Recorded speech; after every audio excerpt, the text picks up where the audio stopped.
সেই আলোকেই মূলত আমরা একটি সমকোণী ত্রিভুজ অঙ্কন করেছি, যার সি কোণটা হচ্ছে 90 ডিগ্রি। সংক্ষিপ্ত সিলেবাসের আলোকে এসএসসি পরীক্ষায় কমন উপযোগী গণিত সাজেশনের 27 নম্বর ভিডিওতে আজকে আমরা সমাধান করব গ বিভাগ থেকে অধ্যায় 9 ত্রিকোণমিতিক অনুপাত থেকে এবারের পরীক্ষার জন্য যে সৃজনশীল প্রশ্নগুলো সবচেয়ে বেশি গুরুত্বপূর্ণ। আমরা এই ধরনের 10টি প্রশ্ন নির্বাচন করেছি বিভিন্ন স্কুল কলেজের প্রশ্নগুলোকে যাচাই বাছাই করে, যার মধ্য থেকে 6টি প্রশ্নের সমাধান করা হয়েছে। আজকে আমরা 7 নম্বর প্রশ্নটি সমাধান করব, আর এখন পর্যন্ত 27 নম্বর প্রশ্ন সমাধান করছি। আর এই সকল প্রশ্নের সমাধানগুলো একসাথে পেতে প্রতিটি ভিডিও ডিসক্রিপশনে আমরা এই সাজেশনের প্লেলিস্ট লিঙ্কটি দিয়েছি, যেখান থেকে সকল অঙ্কের সমাধান একসাথে পাওয়া যাবে। যাই হোক, আর কথা বাড়াচ্ছি না, আজকে আমরা যে প্রশ্নটি সমাধান করছি এটি অত্যন্ত গুরুত্বপূর্ণ একটি প্রশ্ন। সকল বোর্ড 2018 সালে এই প্রশ্নটি এসেছিল। আর এই প্রশ্নের উদ্দীপক হিসাবে এখানে দেওয়া আছে ত্রিভুজ ABCA সি কোণ সমান 90 ডিগ্রি এবং tan B সমান দেওয়া আছে √3। এটি হচ্ছে উদ্দীপক। এই উদ্দীপক থেকে আমাদের প্রথমে একটি চিত্র অঙ্কন করে নিতে হবে, আর সেই চিত্র থেকেই মূলত আমাদের এই 3টি প্রশ্নের সমাধান করতে হবে। তো যাই হোক, আমরা ক নম্বর প্রশ্ন দিয়ে মূলত সমাধানটা শুরু করব। এখানে ক নম্বর প্রশ্নে বলছে AB এর দৈর্ঘ্য নির্ণয় করো। তো চলো শুরু করা যাক। প্রথমে আমরা এই উদ্দীপকের আলোকে একটি চিত্র অঙ্কন করে নিব। চিত্র অঙ্কন করার পরে AB এর মানটা বের করব। তো ক নম্বর প্রশ্নে AB এর দৈর্ঘ্য নির্ণয় করতে বলেছে, আর আমাদের উদ্দীপকে একটি মান দেওয়া ছিল যে ত্রিভুজ ABC এর সি কোণ সমান 90 ডিগ্রি এবং tan B সমান √3। সেই আলোকেই মূলত আমরা একটি সমকোণী ত্রিভুজ অঙ্কন করেছি, যার সি কোণটা হচ্ছে 90 ডিগ্রি আর tan B সমান হচ্ছে √3। তো আমরা যদি tan B-টাকে এই B-টাকে যদি আমরা সাপেক্ষ কোণ বিবেচনা করি, তাহলে tan B সমান হচ্ছে √3। তো আমরা জানি tan সমান হচ্ছে লম্ব বাই ভূমি। তো লম্ব বাই ভূমি যদি হয়, তাহলে লম্ব হচ্ছে এখানে √3 যদি আমরা ধরে নেই, অর্থাৎ AC সমান যদি আমরা √3 ধরে নেই, আর ভূমি হচ্ছে 1। √3 নিচে আর 1 লেখার দরকার নাই, সেই জন্য আমরা এখানে এটাকে 1 বিবেচনা করে নিলাম। tan B সমান যদি লম্ব বাই ভূমি হয়, তাহলে √3/1। তো নিচে আর 1 লিখতে হয় না। তো এরকম করেই আমরা মূলত প্রথমে একটি চিত্র অঙ্কন করে নিব। নেওয়ার পরে এখন দেখতে পাচ্ছি AC এর মান দেওয়া আছে, BC এর মান দেওয়া আছে। এখন AB এর দৈর্ঘ্য আমাদের ক নম্বর প্রশ্নে নির্ণয় করতে বলেছে। তো যখনই দুই বাহুর দৈর্ঘ্য দেওয়া থাকে সমকোণী ত্রিভুজের, আর অপর বাহুর দৈর্ঘ্য নির্ণয় করতে বলে, তখনই আমরা পিথাগোরাসের উপপাদ্যটা ব্যবহার করে থাকি। এই পিথাগোরাসের উপপাদ্যটি হচ্ছে যে অতিভুজ স্কয়ার সমান লম্ব স্কয়ার প্লাস ভূমি স্কয়ার। তো এখানে অতিভুজ হিসেবে আমরা ধরে নিচ্ছি AB স্কয়ার সমান হচ্ছে লম্ব স্কয়ার প্লাস ভূমি স্কয়ার। তো অর্থাৎ এখানে আমরা লিখতে পারি যে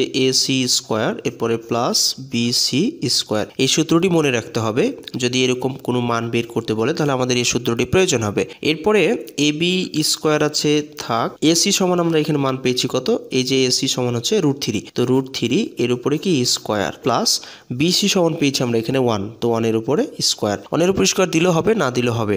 এরপরে আমরা যদি শুধুমাত্র AB কে রেখে দেই আর স্কয়ারটাকে আমরা এই পাশে পার করে দিই, তাহলে এই পাশে এসে হয়ে যাবে রুট। এখন রুট আর স্কয়ার কেটে গেলে থাকবে শুধুমাত্র 3, আর এখানে 1 এর উপর স্কয়ার আছে, তার মানে 1ই হবে। AB আছে থাক, ভিতরে 3 আর 1 যোগ অবস্থায় আছে, তাই 3 আর 1 যোগ করলে হয়ে যাবে 4। AB সমান 4 এর উপরে রুট হয়, তাহলে আমরা জানি 2 হয়। তো এটাই হয়ে গেল AB এর দৈর্ঘ্য। ক নম্বরে আমরা AB সমান পেয়ে গেলাম 2। এরপর আমরা এখন চলে যাব খ নম্বর প্রশ্নে। খ নম্বর প্রশ্নে আমরা দেখতে পাচ্ছি উদ্দীপকের আলোকে প্রমাণ করো যে cot A plus tan B by cot B plus tan A equal cot A tan B প্রমাণ করতে হবে। যেহেতু এখানে উদ্দীপকের আলোকে প্রমাণ করতে বলেছে, আর এটি হচ্ছে আমাদের উদ্দীপক, তো এখান থেকে আমরা প্রথমত A এবং B কোণের পরিমাণটাকে বের করে নিয়ে আসবো। তো চলো শুরু করা যাক। আর উদ্দীপকের আলোকে আমরা এখানে একটি চিত্র অঙ্কন করে নিয়েছি, যার সি কোণ সমান ছিল 90 ডিগ্রি আর tan B সমান ছিল √3। A কোণের পরিমাণ এবং B কোণের পরিমাণটাকে আমরা এখান থেকে বের করে নিব। তো যদি আমরা কোণের পরিমাণটাকে বের করি, তাহলে এখানে tan B সমান হচ্ছে √3। তো tan কত ডিগ্রি সমান √3? তো আমরা জানি যে tan 60 ডিগ্রি সমান হচ্ছে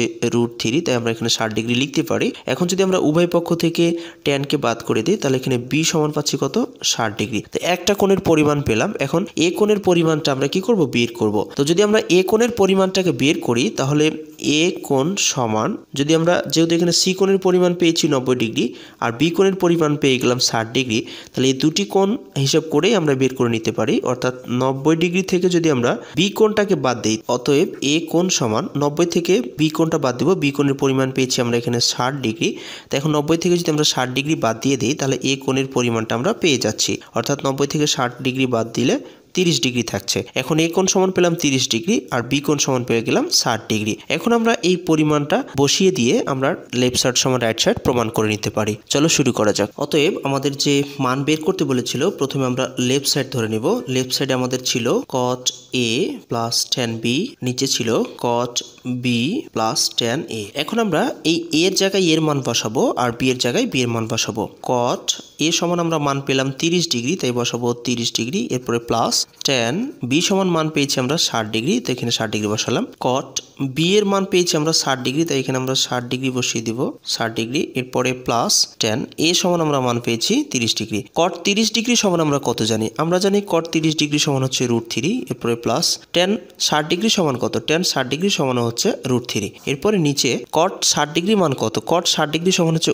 1/√3, এরপরে প্লাস tan 30 ডিগ্রি সমান হচ্ছে 1/√3। উপরে যা আছে যোগ করে দিব, √3 প্লাস √3 আছে, তাহলে এখানে যোগ করে দিলে হয়ে যাবে 2√3, আর নিচে লসাগু করে নিব, লসাগু করে নিলাম √3। এখন √3 কে √3 দিয়ে ভাগ করলে থাকবে 1 আবার 1 এর সাথে গুণ করলে 1 হবে, এরপরে প্লাস একই অবস্থা এটাকেও যদি আমরা ভাগ করি, √3 কে √3 দিয়ে ভাগ করলে 1 আবার 1 এর সাথে গুণ করলে 1ই হবে। এরপরে উপরে আছে 2√3 আর নিচে 1 আর 1 যোগ করলে 2 আর নিচে আছে কত? √3। এখন যেহেতু ভাগের দুটি অপশন চলে আসছে, তাই আমরা এটাকে গুণে পরিবর্তন করতে পারি, অর্থাৎ উপরেরটা ঠিক থাকবে, তার মানে 2√3 গুণিত নিচেরটা যাবে উপরে আর উপরেরটা চলে আসবে নিচে, তাহলে √3 চলে যাবে উপরে আর 2 চলে আসবে নিচে। এখন যদি আমরা এই 2 আর এই 2 কেটে দিই, তাহলে থাকছে কত? √3 স্কয়ার, কারণ √3 আর √3 গুণ করলে √3 স্কয়ার। এখন √ আর স্কয়ার কেটে গেলে থাকবে কত? 3। তা আমরা লেফট সাইড সমান পেয়ে গেলাম 3। এবার আমরা রাইট সাইডের মানটাকে বের করব। রাইট সাইডে আমাদের ছিল যে cot a dot tan b। এখন যদি আমরা মান বসাই, cot a সমান আমরা মান পেয়েছি 30 ডিগ্রি, এরপরে ডট tan b সমান আমরা মান পেয়েছি 60 ডিগ্রি। cot 30 ডিগ্রি সমান কত জানি? আমরা জানি cot 30 সমান হচ্ছে √3, এরপরে গুণিত tan 60 ডিগ্রি সমানও হচ্ছে √3। এখন যদি আমরা √3 আর √3 গুণ করে দেই, তাহলে √3 স্কয়ার হয়ে যাবে, √ আর স্কয়ারে কেটে গেলে থাকবে কত? 3। তাহলে আমরা এখানেও রাইট সাইডেও মান পেয়ে গেলাম 3। অতএব আমরা লিখতে পারি যে লেফট সাইড সমান হচ্ছে রাইট সাইড, প্রুভ দ্যাট, যেহেতু প্রমাণ করতে বলেছে। এই হলো আমাদের এই খ নাম্বার প্রশ্নের আনসার। তা আশা করি বুঝতে পেরেছো। এরপরে আমরা এখন গ নাম্বার প্রশ্নে চলে যাব। গ নাম্বার প্রশ্নে বলছে বি কোণ সমান m প্লাস n এবং এ কোণ সমান n মাইনাস n হলে m ও n এর মান নির্ণয় করো। চলো শুরু করা যাক। প্রথমে আমরা উদ্দীপকের আলোকে চিত্রটি অঙ্কন করে নিব, নেওয়ার পরে আমরা এই মানটি নির্ণয় করব।